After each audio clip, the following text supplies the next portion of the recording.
খাতা কলমে প্রথম শ্রেণীর হলেও কোনো নাগরিক সুবিধাই বাড়েনি প্রায় ১৫০ বছরের প্রাচীন পাবনা পৌর এলাকায়। সামান্য বৃষ্টিতেই তৈরি হয় জলাবদ্ধতা ও অপর্যাপ্ত পয়ঃনিষ্কাশন ব্যবস্থাও। খানাখন্দে ভরা সড়ক আর মশার কামড়ে অতিষ্ঠ পৌরবাসী। শহীদুল ইসলামকে সাথে নিয়ে উৎপল মির্জার রিপোর্ট। ১৮৭৬ সালে প্রতিষ্ঠিত পাবনা পৌরসভা প্রথম শ্রেণীতে উন্নীত হয় ১৯৮৯ সালে। অথচ দেশের অন্যতম প্রাচীন এই পৌরসভায় এখনো গড়ে ওঠেনি আধুনিক ড্রেনেজ ব্যবস্থা। সামান্য বৃষ্টিতেই তলিয়ে যায় অধিকাংশ পাড়া মহল্লা। পানি উঠে যায় ঘর বাড়িসহ দোকানপাটেও। কোথাও কোথাও দেখা দেয় জলাবদ্ধতা। চরম দুর্ভোগ পোহায় পৌরবাসী। রাস্তার উপরে কয়েক ফিট পানি, বাড়ির ভিতরে পানি। আমরা খুব দুর্বিষহ অবস্থার ভিতরে জীবনযাপন করতেছি। এভাবে কিভাবে চলবো ভাই? আরো তো সামনে কত বৃষ্টি আছে, আমরা একবারে বন্দি হয়ে গেছি। আর একটু নিচু হলে ঘরেও পানি উঠে যাচ্ছে।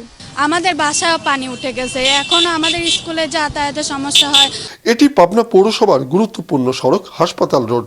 এ পথে প্রতিদিন যাওয়া আসা করে শত শত রোগী, চিকিৎসক সহ সাধারণ মানুষ। অথচ সড়কটির অবস্থা এতটাই বেহাল যে দুরূহ হয়ে পড়েছে রোগী পরিবহনও।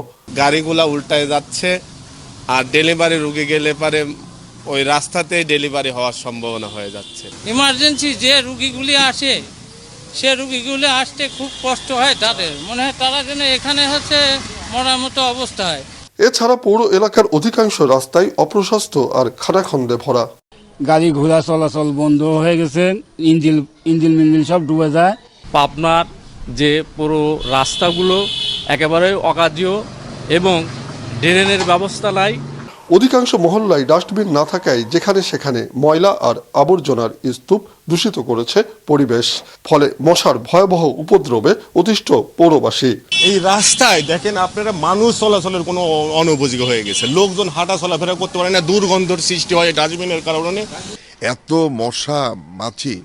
আমি 2 দিন আগেও পৌরসভার এক্সিকিউটিভকে ফোন করেছিলাম, বললাম যে ভাই মশায় তো আর অতিষ্ঠ হয়ে গেলাম।